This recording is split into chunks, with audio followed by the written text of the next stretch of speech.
we're in for another range of blitzscaling. Smaller companies becoming billion-dollar companies. ChatGPT is now multimodal. Have your own LLMs that have your information.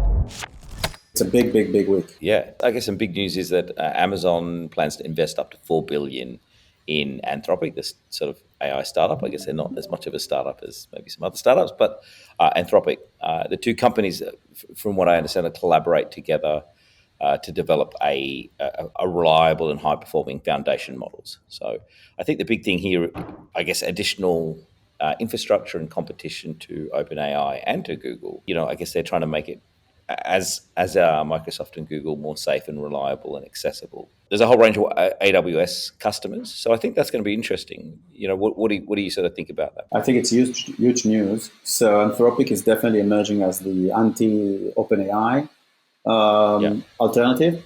Until now, we really saw kind of OpenAI. They were in the Microsoft side of the rivalry, and then we have Google, right? So the Google with their own models.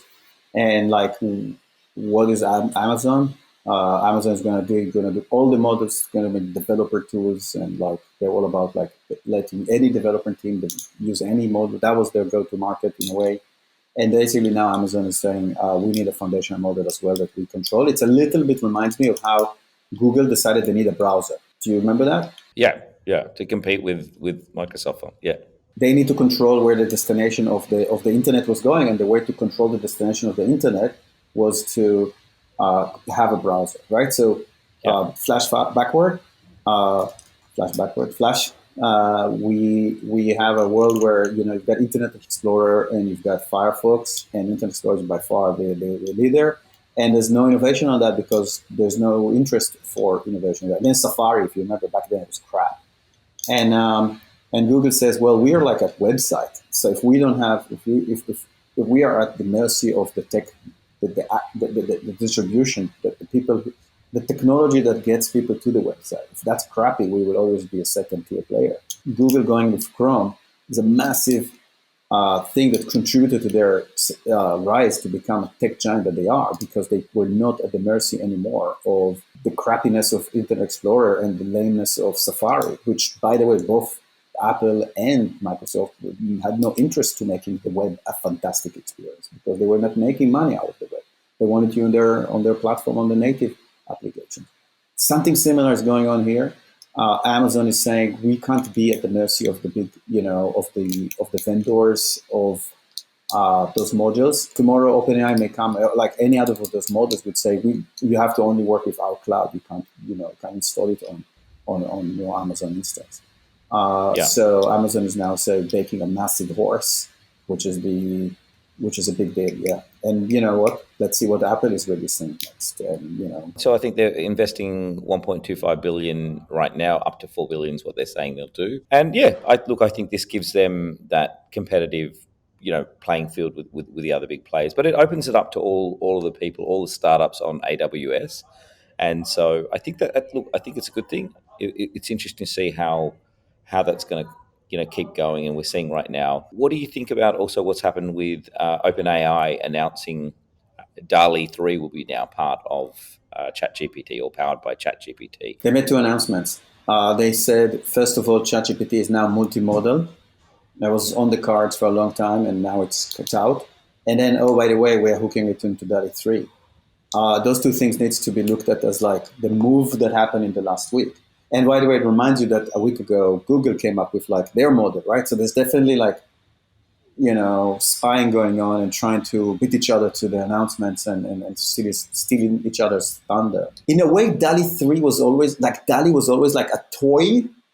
It's look, I can type a penguin on the moon smoking a cigar and driving backward and doing flip-flops, and you're oh, look, I've got something pretty and I can show it on the internet. But the actual enterprise application of that was okay, it will append design, but it's in the highly creative things. But the reality is that if you are a Photoshop agency and you need an actual cover for a magazine, it's hard to type yourself. I remember saying that early on, when they said GPT-2, is it really, DALL-E 1, is it just a new design aesthetics, or what's the major application?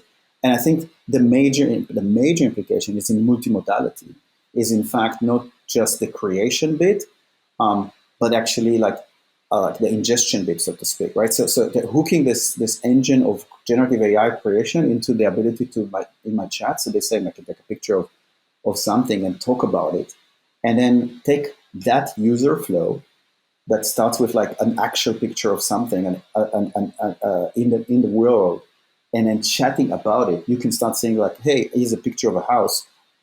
How would it look like if I did X to it?" And start like to see how the generative AI connects to the picture that you're taking and your chat as a user interaction flow, which I think is mind blowing. So if you've seen the demo of what now ChatGPT, like Altman just tweeted about it, I think a few hours ago, 8 hours ago. Voice mode and vision for ChatGPT really worth a try, and I think that's like mind blowing. Yeah. So I think those two things needs to be seen together, and I think that's one of those times when you say, "Oh, okay, so he knew all that a year ago when he launched GPT, 3." And it's like you have to give credit to the guys about like where they were heading with this technology. Yeah, look, I think the thing as well with this is around, what does that mean for startups? And more and more, we've seen some separate startups doing some of these things. So the difficulty I see as well going forward is, Microsoft with OpenAI, Google having their own, and now we're talking about Amazon.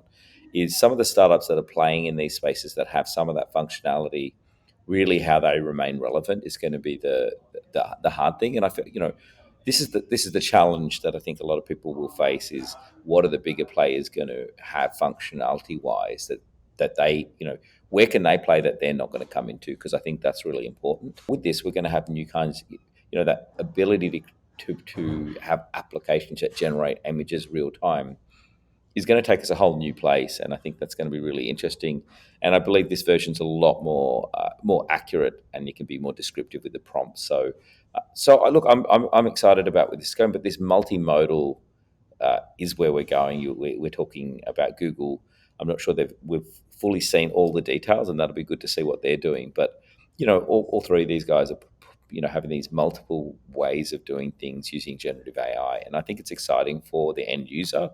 But I think it is a challenge for people developing with this, which platform they want to use as well. Meanwhile, as we speak, Microsoft is releasing its new Cortana. And this time they checked the Cortana, they checked Paperclip out of the way, right? And they have a new nerdy name for the product, and it's an LLM that basically is trained on your entire computer. So in a developer event or press release slash developer event a few days ago, they released basically equivalent of a complete revolution for personal computing, in my opinion. So there is an LLM that's now trained on everything on my computer. So Yeah. if you have an experience, if you work with GPT, you always say, okay, I'm trying to make a document, act as an accountant, give me a reply, or you're trying to say, hey, I've got some code. How do you convert this JavaScript to, I don't know, like TypeScript or whatever? And then the thing is trying to guess your stupid context, and it says like, yeah, I already installed it, and you have to kind of go back and forth and explain to it like your context. And it's pretty obvious as you do this that every minute now someone would just solve that problem and get the whole thing knowing all your context. It's a problem of bandwidth, number of tokens, privacy, and but it's not a problem of like it's kind of like when as soon as Anthropic released a model that can take 100,000 tokens, you could see how it's like, okay, well, take all my entire code base and let's talk now. Like instead of me spending all the time giving you the context of what I'm trying to do. And then Microsoft released that into the operating system a few days ago, and that's it. Computing is not the same anymore. What's your take? Yeah, look, I think it's a really powerful thing to be able to have your own LLMs that have your information. So to your point, we're going to able to leverage everything that we have written, have maybe videos, and we can start to really leverage that to kind of help you out when you might need to, or someone else can ask you questions when you're not available. Now, this is really great in lots of different contexts. And we're seeing some startups that are doing that in the mental health space with with being able to triage in terms of helping people who may need some assistance. That's not to take over from people, but to also help with a large volume of people needing help in that space. So I think being able to do it ourselves is going to be is a big shift. I think the question once again is going to be which flavor do you choose, because this is going to be available, across different platforms.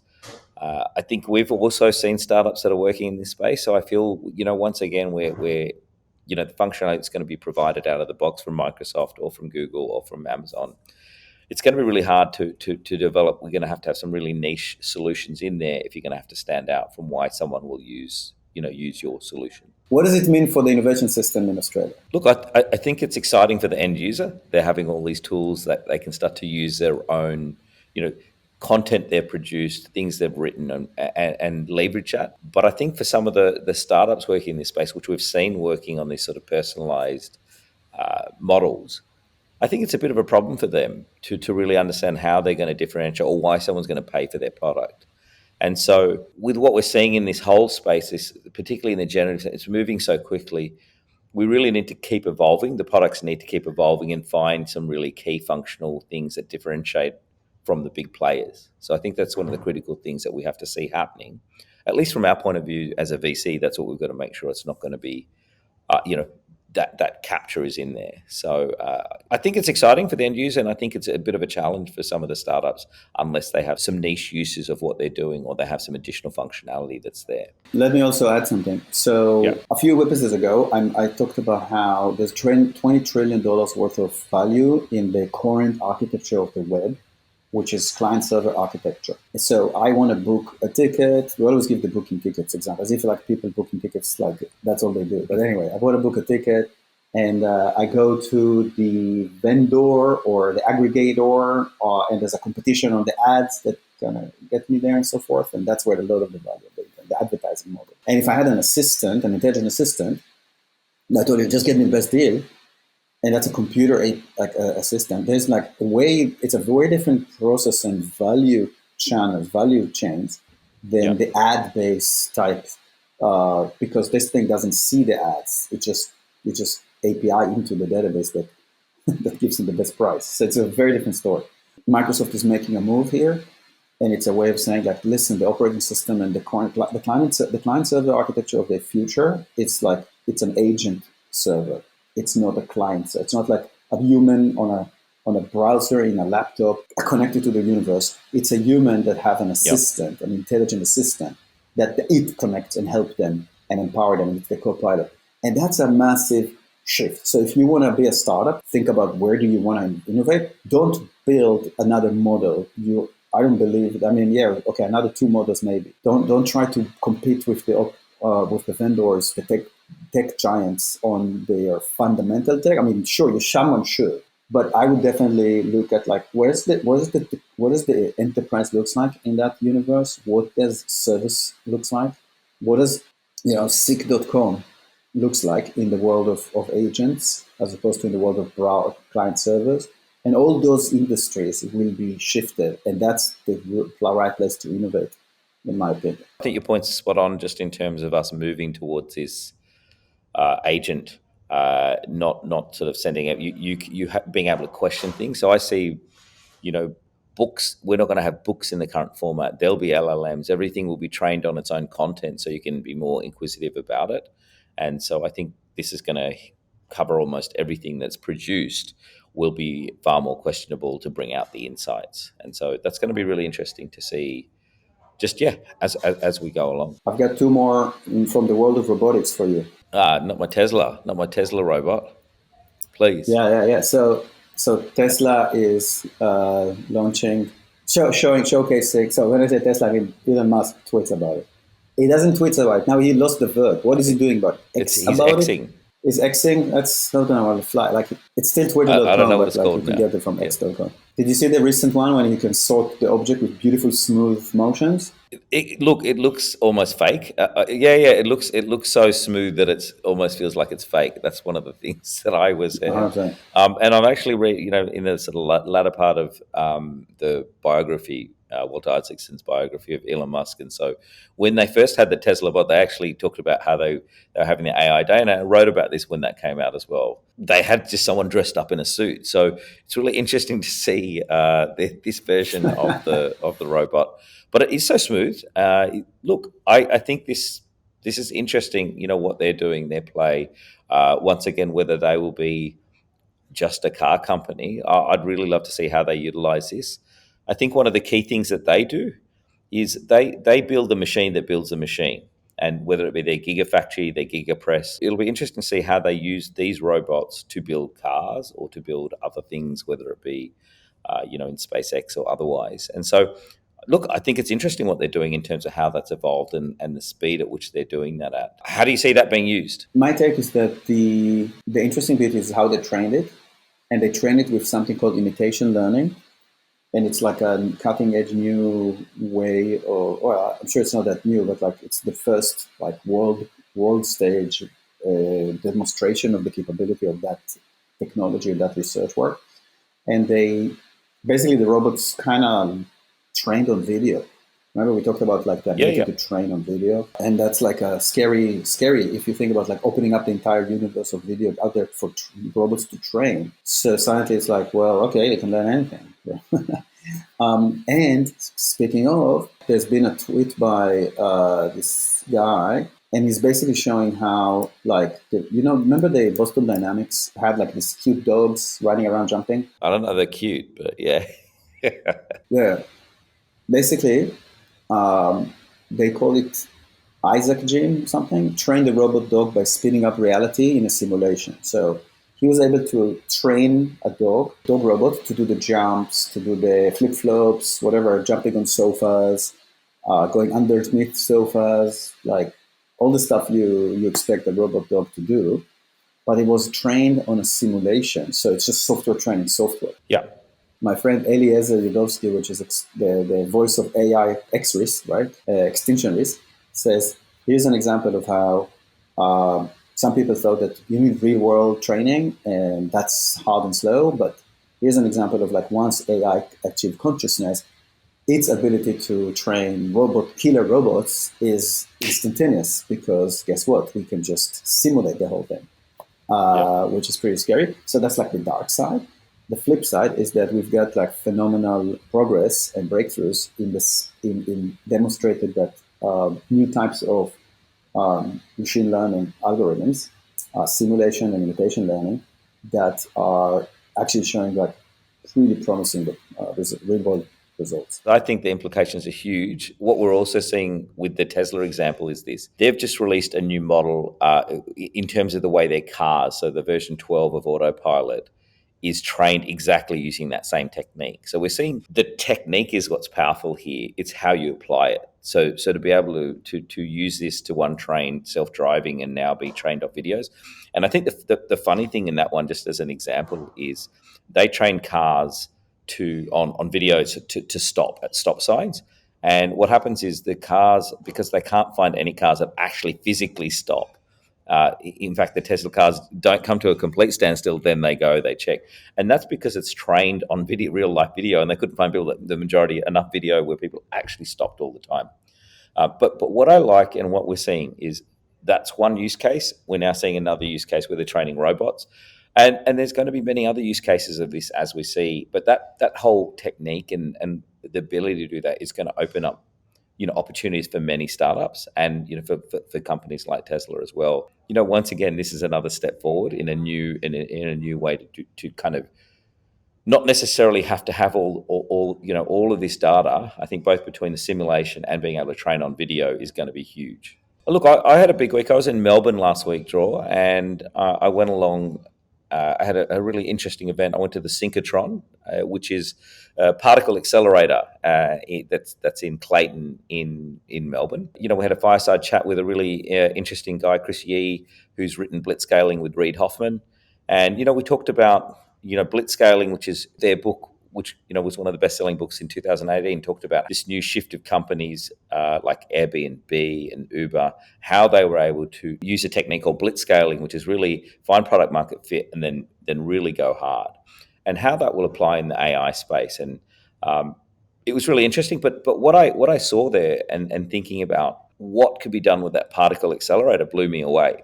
You can, get from drug discovery to really detailed, at a very, very molecular level, being able to scan things, whether it be your body or whether it be objects.